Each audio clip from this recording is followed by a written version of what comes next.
নমস্কাৰ, মই জনাৰ্দন বৰা আৰু আপোনালোকে চাবলৈ আৰম্ভ কৰিছে জেডি নিউজৰ বিশেষ অনুষ্ঠান prime time of the day. এই মুহূৰ্তত চাওঁ আহক মধ্যপ্ৰাচ্যৰ যুদ্ধৰ লগত সংগতি ৰাখি দিনটোৰ প্ৰথমটো খুবেই গুৰুত্বপূৰ্ণ খবৰ। কিয়নো ইৰাণে আক্ৰমণ কৰা কোনখন দেশত কিমান ভাৰতীয় নাগৰিকে বসবাস কৰি আছে আপুনি বাৰু জানেনে? প্ৰায় 1 কোটি প্ৰৱাসী ভাৰতীয়ক কেনেকৈ উদ্ধাৰ কৰিব ভাৰতে? এই দুয়োটা প্ৰশ্নৰ উত্তৰ জানিবলৈ চাওকে আমাৰ এক এক্সক্লুচিভ প্ৰতিবেদন। পুনৰ জনাইছোঁ, যুদ্ধ আক্ৰান্ত কোনখন দেশত কিমান আছে ভাৰতীয় নাগৰিক? ইতিমধ্যে যুদ্ধৰ বিভীষিকাময় পৰিৱেশত আতংকিত হৈ পৰিছে প্ৰৱাসী ভাৰতীয় নাগৰিক। লগতে বন্ধ হৈ পৰিছে বিমান সেৱা। ইয়াৰ উপৰিও জাৰি কৰা হৈছে এতিয়া জৰুৰীকালীন অৱস্থা। এটা জৰুৰী খবৰ জনাই আছে এই মুহূৰ্তত, আৰু তেনে পৰিৱেশত ভয় ভীতিৰে এতিয়া দিন পাৰ কৰিছে প্ৰৱাসী ভাৰতীয়ই। ইতিমধ্যে এই যুদ্ধত আক্ৰান্ত প্ৰায় 8খন দেশৰ ভিতৰত 1 কোটি ভাৰতীয়ৰ মাজত লাগিছে হাহাকাৰ। ইতিমধ্যে যুদ্ধৰ প্ৰভাৱ পৰা UAEত আছে প্ৰায় 37 লাখকৈ ভাৰতীয় নাগৰিক। লগতে বাহৰেইনত 3.27 লাখ, ছৌদি আৰবিয়াত আছে প্ৰায় 24.63 লাখ আৰু তাৰ সমান্তৰালকৈ কাটাৰত আছে 8.36 লাখ, কুৱেইটত আছে 9.95 লাখ আৰু ওমানত আছে 6.86 লাখকৈ নাগৰিক। এটা বিগ ব্ৰেকিং আপডেট জনাই আছোঁ এই মুহূৰ্তত। আৰু ইফালে যুদ্ধ হোৱা ইৰাণত আছে প্ৰায় 10,765 গৰাকী আৰু ইজৰাইলত আছে প্ৰায় 1.5 লাখকৈ নাগৰিক। আৰু এই তথ্য লাভ কৰাৰ পাছতেই প্ৰৱাসী ভাৰতীয়ক উদ্ধাৰ কৰিবৰ বাবে ভাৰত চৰকাৰে লৈছে বৃহৎ পদক্ষেপ। আনফালে এই যুদ্ধ বিভীষিকাৰ মাজতে নিশা প্ৰধানমন্ত্ৰী মোদীয়ে জৰুৰীকালীন বৈঠকত মিলিত হোৱাৰ খবৰ ইতিমধ্যে আহি পৰিছে। দেশৰ বায়ুসেনা নৌসেনাৰ শীৰ্ষ বিষয়াৰ সৈতে বৈঠকত মিলিত হৈছে যোৱা নিশা প্ৰধানমন্ত্ৰী মোদী। আজিৰ আমাৰ পৰৱৰ্তী খবৰটো হৈছে আন এটা বহুতেই বেছি গুৰুত্বপূৰ্ণ খবৰ, কিয়নো মাৰ্কিন ৰাষ্ট্ৰপতি ডনাল্ড ট্ৰাম্প ইতিমধ্যে অসহায় হৈ পৰিছে। আৰু তাৰে পৰিপ্ৰেক্ষিতত ইতিমধ্যে ব্ৰিটেইনৰ পৰা সহায় বিচাৰিবলৈকো ইতিমধ্যে ডাঙৰ সংকল্প গ্ৰহণ কৰিছে ডনাল্ড ট্ৰাম্পে। আৰু এই সন্দৰ্ভত সবিশেষ তথ্য চাওঁ আহক।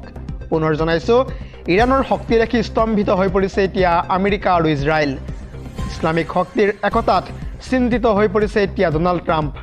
অসহায় ট্ৰাম্পে বিচাৰিছে ইতিমধ্যে ব্ৰিটেইনৰ পৰা সহায়, আৰু তাৰ পাছতে ডনাল্ড ট্ৰাম্পৰ অনুৰোধলৈ সঁহাৰি জনাইছে ব্ৰিটেইনে। মধ্যপ্ৰাচ্যত ব্ৰিটেইনৰ প্ৰতিৰক্ষামূলক অভিযান যোগদানৰ পাছতে ট্ৰাম্পৰ সৈতে যোগাযোগ কৰিছে কেইৰ ষ্টাৰমাৰে। আৰু ট্ৰাম্পক সমৰ্থন কৰি ইৰাণক শেষবাৰৰ কাৰণে ধমকি প্ৰদান কৰিছে ব্ৰিটেইনে। কেৱল ইমানেই নহয়, ইৰাণক সামৰিক আক্ৰমণৰ পৰাও বিৰত থকাৰ নিৰ্দেশ প্ৰদান কৰিছে ইতিমধ্যে ব্ৰিটেইনে। আৰু মধ্যপ্ৰাচ্যত শান্তি আৰু নিৰাপত্তা যেনেকৈ হওক অক্ষুণ্ণ থাকিবই লাগিব। লগতে পাৰমাণৱিক অস্ত্ৰ নিৰ্মাণৰ কাম বন্ধ কৰিব লাগিব ইৰাণে। প্ৰয়োজনত ইৰাণৰ ওপৰত শক্তি প্ৰয়োগ কৰিবলৈকো সাজু এক প্ৰকাৰ এতিয়া ব্ৰিটেইন। পৰৱৰ্তী খবৰটো হৈছে মধ্যপ্ৰাচ্যত সংঘটিত হোৱা ভয়ংকৰ যুদ্ধৰ পাছতে ভাৰতত ইতিমধ্যে জাৰি কৰা হৈছে হাই এলাৰ্ট। ক'ত, কেতিয়া আৰু কেনেকৈ এই হাই এলাৰ্ট জাৰি কৰা হৈছে বিতংভাৱে সবিশেষ তথ্য জনাম ফুল স্ক্ৰীনৰ জৰিয়তে। পুনৰ জনাইছোঁ, মধ্যপ্ৰাচ্যৰ যুদ্ধৰ মাজতে ভাৰতত জাৰি কৰা হৈছে এতিয়া হাই এলাৰ্ট। ইয়াৰ উপৰিও সমগ্ৰ দেশজুৰি বৃদ্ধি কৰা হৈছে সুৰক্ষা আৰু নিৰাপত্তা ব্যৱস্থা। উচতনিমূলক মন্তব্য আৰু হিংসাত্মক ঘটনা ৰোধিবলৈ সষ্টম হৈ পৰিছে এতিয়া ভাৰত চৰকাৰ। দেশৰ প্ৰতিখন ৰাজ্য আৰু কেন্দ্ৰীয় শাসিত অঞ্চলত হাই এলাৰ্ট জাৰি কৰিছে চৰকাৰে। লগতে ইৰাণ সমৰ্থক আৰু ইৰাণ বিৰোধী গোটৰ গতিবিধিত তীক্ষ্ণ নজৰ ৰখাৰ নিৰ্দেশ প্ৰদান কৰিছে ভাৰত চৰকাৰে। দেশৰ নিৰাপত্তা সংস্থাসমূহক সষ্টম হৈ থকাৰ নিৰ্দেশ প্ৰদান দেশৰ প্ৰতিৰক্ষা মন্ত্ৰালয়ৰ। লগতে ভাৰতীয় ভূমি কোনো বিদেশী গোটে এইবাৰ যুদ্ধক্ষেত্ৰ হিচাপে ব্যৱহাৰ কৰিব নোৱাৰিব। দিল্লীৰ দূতাবাস আৰু স্পৰ্শকাতৰ স্থানত নিৰাপত্তা ব্যৱস্থা কটকটীয়া কৰি তোলা হৈছে। কেৱল ইমানেই নহয়, আমেৰিকা আৰু ইজৰাইলৰ দূতাবাস ভৱনো ইতিমধ্যে স্পৰ্শকাতৰ হিচাপে নিৰ্ধাৰণ কৰা হৈছে।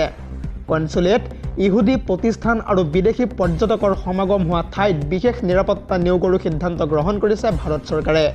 ইয়াৰ লগতে ইৰাণৰ সাংস্কৃতিক কেন্দ্ৰসমূহো নিৰাপত্তাৰক্ষীয়ে ঘেৰি ৰখাৰো ব্যৱস্থা কৰা হৈছে। লগতে CCTV ফুটেজত নজৰ ৰখাৰ নিৰ্দেশ প্ৰদান ৰাজ্যৰ আৰক্ষীৰ। উৰা বাতৰি বিয়পোৱাসকলৰ বিৰুদ্ধেও এইবাৰ কঠোৰ ব্যৱস্থা গ্ৰহণ কৰা হ'ব। সামাজিক মাধ্যমৰ ওপৰত তীক্ষ্ণ নজৰ ৰখাৰ নিৰ্দেশ প্ৰদান কৰিছে ইতিমধ্যে চৰকাৰে। হিংসা বিয়পোৱা নেটিজেনৰ ছ'চিয়েল মিডিয়া প্লেটফৰ্মত নজৰ ৰাখিবলৈ এক্টিভ হৈ পৰিছে এতিয়া চোৰাংচোৱা গ্ৰুপ।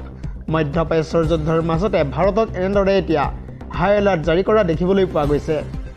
দৰ্শকসকল আৰু বহুতো গুৰুত্বপূৰ্ণ খবৰ আছে যদিহে আপুনি এতিয়ালৈকে এই ভিডিঅ'টোত লাইক কৰা নাই তেন্তে এতিয়াই লাইক কৰি দিয়ক আৰু এনে ধৰণৰ খবৰসমূহ প্ৰত্যেক দিনে পাই থাকিবৰ কাৰণে চেনেলটো সাবস্ক্ৰাইব কৰি কাষতে থকা বেল আইকনটো প্ৰেছ কৰি ৰাখিবলৈ একেবাৰে নাপাহৰিব আজিৰ আমাৰ পৰৱৰ্তী খবৰটো হৈছে আন এটা বহুতেই বেছি গুৰুত্বপূৰ্ণ খবৰ কিয়নো চীনক বিশ্বাস কৰি এইবাৰ ভয়ংকৰ বিপদত পৰিছে ইৰাণ পুনৰ বিশ্বৰ সন্মুখত হাঁহিয়তিৰ পাত্ৰ হৈ পৰিছে ৰঙা চীন আৰু এই সন্দৰ্ভত সবিশেষ তথ্য জনাম ফুল স্ক্ৰীনৰ জৰিয়তে পুনৰ জনাইছো এইবাৰ ৰঙা চীনক বিশ্বাস কৰি বিপদত পৰিছে ইৰাণ পুনৰ বিশ্বৰ সন্মুখত হাঁহিয়তিৰ পাত্ৰ হৈ পৰিছে ৰঙা চীন বিফল হৈ পৰিছে চীনৰ যুদ্ধ প্ৰতিৰোধী অস্ত্ৰ জানিব পৰা মতে পাকিস্তানৰ দৰে ইৰাণকো এয়াৰ ডিফেন্স সিস্টেম প্ৰদান কৰিছিল চীনে HQ-9B নামৰ এয়াৰ ডিফেন্স সিস্টেমটো ব্যৱহাৰ কৰিছিল যুদ্ধৰ সময়ত ইৰাণে আৰু এই এয়াৰ ডিফেন্স সিস্টেমে ভাৰতৰ বিৰুদ্ধে ব্যৱহাৰ কৰিছিল